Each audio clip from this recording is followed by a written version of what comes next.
Hi అందరికీ నమస్కారం. Vermi compost వానపాముల ఎరువు తయారు చేయడానికి ఇంతకుముందు మాకు పాత సెటప్ ఉండేది. అది తీసేసి కొత్తగా షెడ్ వేసాము. సో అది ఎలా స్టార్ట్ చేసి ఎలా ముగించాము అనేది మీకు ఈ వీడియోలో చూపిస్తాను. ఇంకెందుకు ఆలస్యం, పదండి వీడియోలోకి. ఈరోజు మంచి రోజుని ఒక జిఐ పైప్ని కట్ చేయడంతో స్టార్ట్ చేస్తున్నారు.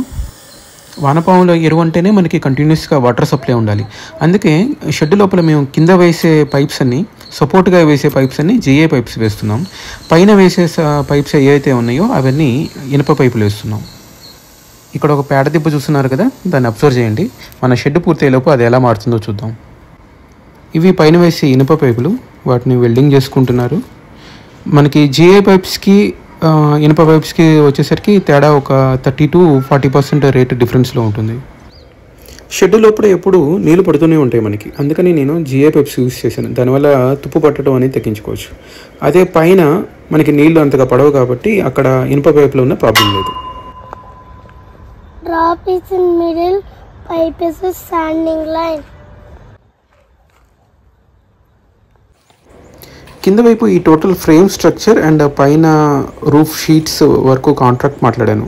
దానికి వీళ్ళు నాకు స్క్వేర్ ఫీట్ 36 రూపీస్ ఛార్జ్ చేశారు. మా అబ్బాయి భవిత్ యూకేజీ చదువుతున్నాడు. చేస్తే ఫుల్ స్పీడ్గా చేస్తాడు, లేకపోతే ఏమైనా అంటే మాత్రం కంప్లీట్ స్లోగా చేస్తాడు.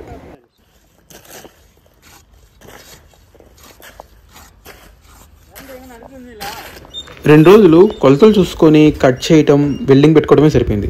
తర్వాత ఒక బేసిక్ ఎల్లో కోట్ వేశారు. నెక్స్ట్ డే ఇలా blue colour paint final coat వేశారు. మా అమ్మాయి కూడా వచ్చేసింది ఇన్స్పెక్షన్ చేయడానికి. తనకి ఏమర్థం అవుతుందో ఏంటో తెలియదు, కానీ తనైతే చూస్తూనే ఉంది.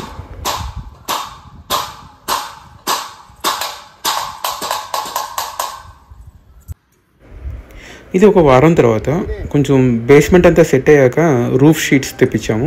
అది ఈరోజు వేయడం ఆరంభిస్తున్నారు. షెడ్ వెడల్పు వచ్చేసరికి 30 అడుగులు, పొడవు 28 అడుగులు. ఇది కోయంబత్తూరు అవటం వల్ల చాలా వరకు మ్యానుఫ్యాక్చరింగ్ ఇక్కడే జరుగుతుంటాయి. ఈ షీట్స్ తీసుకునేటప్పుడు నేను 2-3 కంపెనీస్కి వెళ్ళి వివిధ రకాల బ్రాండ్స్ కంపేర్ చేసుకొని ఫైనల్గా నేను టాటా వాడిది షీట్స్ తీసుకున్నాను. లూమ్ సోలార్ ప్యానెల్స్ ఆర్డర్ చేశాను. ఇవి monocrystalline 55 watts panel. Each panel వచ్చేసరికి 2700 రూపీస్ పడింది. అది కూడా మనకి ఆఫర్ ఉంది కాబట్టి ఆ రేట్ వచ్చింది. ఇంకా ఈ పిల్లలు ఈరోజు వీటితో టైంపాస్ చేసేస్తారు. ఆల్రెడీ మా అమ్మాయి వెనక వైపు బెంచ్ మీద సర్కస్ చేస్తుంది.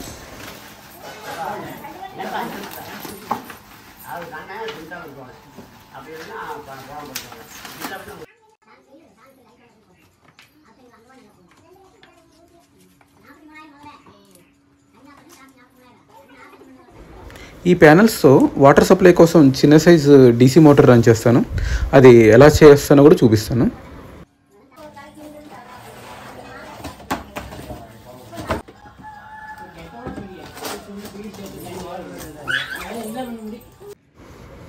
హాలో బ్రిక్స్ తెప్పించి చిన్న పిట్టగోడలాగా కట్టిస్తున్నాను. మొత్తం 3 వరుసలు.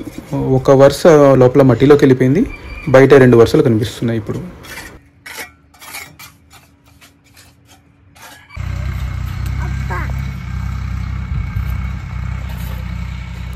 వానపాముల ఎరువు తయారు చేయడానికి ముఖ్యంగా కావాల్సింది ఆవు పేడ. నేను మొత్తం 5 ట్రక్స్ ఆర్డర్ చేశాను. ఇది ఫైనల్ ట్రక్ ఇప్పుడే వస్తుంది.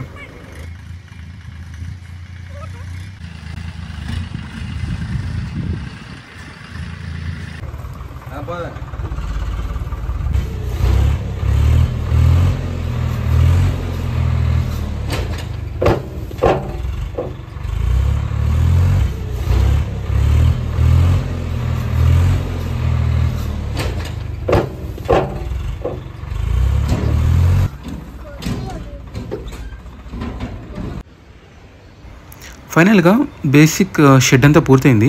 నెక్స్ట్ డే కూలీలతో మనం బయట కొట్టించిన పేడ ఏదైతే ఉందో అది చిన్న చిన్న దిబ్బల్లాగా లోపల పోయిస్తాను.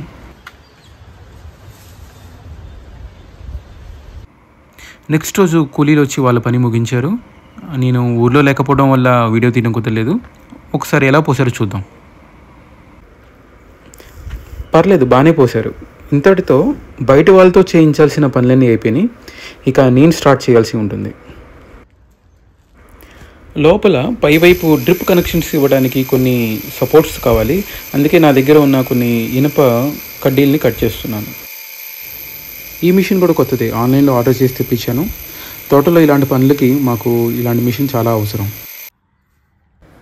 2 ఇనుప పైపులు, 2 10mm రాడ్లు అయితే ఉన్నవి. వీటిని లోపల డ్రిప్ కనెక్షన్స్ ఇవ్వడానికి సపోర్ట్గా యూజ్ చేసుకుంటాను. లోపల పెట్టే ముందు ఫైనల్గా ఒక పెయింట్ వేద్దామని చూస్తే మా అబ్బాయి ఇంతలో తమిళ్లో నా పన్రేన్ అని వచ్చేసాడు. ఇది ఫ్రీ ఫ్లో వాటర్. ట్యాంక్ నిండిన వెంటనే మనకి ఇది ట్యాప్ ఆఫ్ అవ్వాలి. దానికోసం ఇలా సెట్ చేశాను. దీనికి సంబంధించిన షార్ట్ ఒకటి ఈ వీడియోకి యాడ్ చేస్తాను, చూడండి. ఆయిల్ కింద ఒకటి కట్ చేసి దాని లోపల డీసీ మోటార్ ఫిక్స్ చేశాను. దానికి 12 volts బ్యాటరీ సప్లై ఇచ్చాను.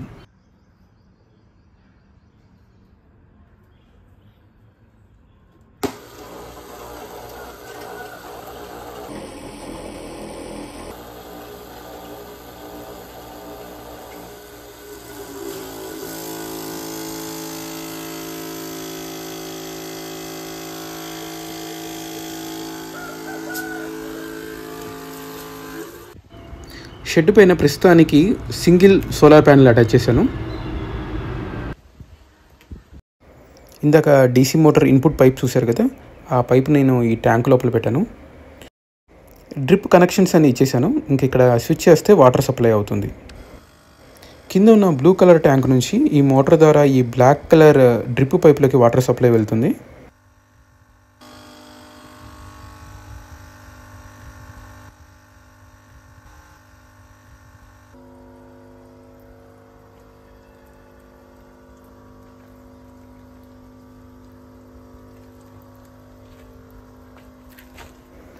ఇది సోలార్ ఛార్జ్ కంట్రోలర్. ఫస్ట్ 2 ఉన్న వైర్లు పైన సోలార్ ప్యానెల్కి కనెక్షన్ ఇచ్చాను. ఆ తర్వాత 2 బ్యాటరీకి, ఇంకా 2 మనం ఇందాక చూసిన మోటార్కి కనెక్షన్ ఇచ్చాను.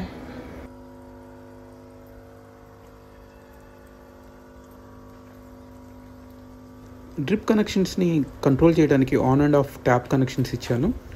ఇప్పుడు ఒకసారి రైట్ సైడ్ది ఆఫ్ చేసి చూపిస్తాను. మీరు చూస్తే రైట్ సైడ్ ఇప్పుడు ఆఫ్ అయి ఉంది. ఇప్పుడు ఒకసారి లెఫ్ట్ సైడ్ ఆఫ్ చేస్తాను. అది ఎలా ఆఫ్ అవుతుందో చూద్దాం. ఆఫ్ అయింది. ఇలా ప్రతి ఒక్క వర్మీ బెడ్ తేమ శాతం సరిపోతుంది అనుకుంటే మనం ఆన్ అండ్ ఆఫ్ చేసుకోవచ్చు.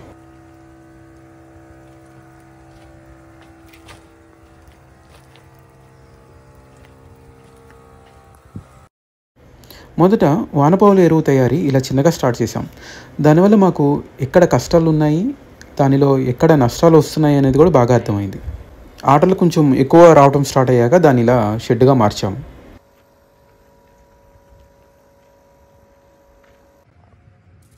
మీకు వీడియో మొదట్లో ఒక పేడ దిబ్బ చూపించాను కదా, మా ఈ షెడ్ పూర్తి అయ్యేసరికి అది కాస్త వానపాముల ఎరువుగా తయారైపోయింది.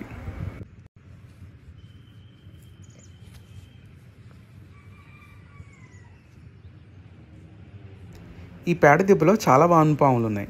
మనం వీటిని కలెక్ట్ చేసుకొని లోపల తయారు చేసుకున్న బెడ్స్లోకి ఒక్కొక్కటిగా మార్చుకోవాలి. వానపాములు వేసుకున్న 45 రోజుల తర్వాత నుంచి మనకి ప్రొడక్షన్ స్టార్ట్ అవుతుంది. ప్రతిరోజు కొంచెం వానపాముల ఎరువుని కలెక్ట్ చేసుకొని మనం బ్యాగ్లో స్టోర్ చేసుకోవచ్చు. ఈ విధంగా గత 4 సంవత్సరాల నుంచి మేము వానపాముల ఎరువుని తయారు చేస్తున్నాం. Thanks for watching.